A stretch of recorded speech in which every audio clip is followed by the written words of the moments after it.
Shockwaves rock GB News as Jess Phillips declares, "No time for grooming gangs inquiry." This is the end. GB News was thrown into chaos this week as a bombshell revelation shattered the evening broadcast.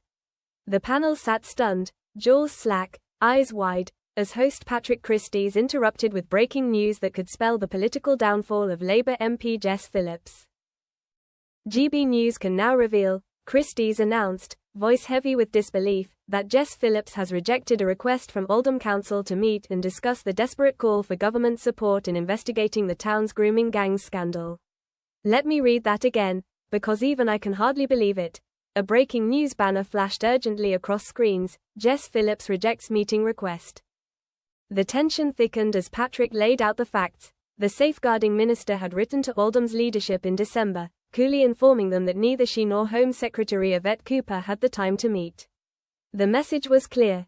They were simply too busy. Turning to his guest, Patrick asked, "Emily, what does this say about Jess Phillips and Yvette Cooper?"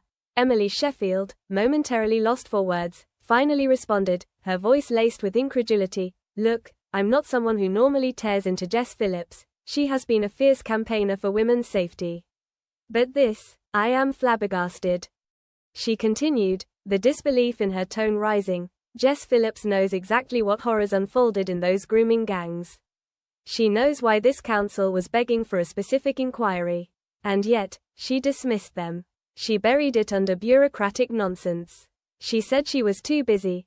Shaking her head, Emily concluded, "I'm honestly stunned." Political commentator Matthew Laza weighed in grimly, warning, "I think her future in that role may very well be over." But it was Patrick Christys who struck the fatal blow, later posting to social media with ruthless finality.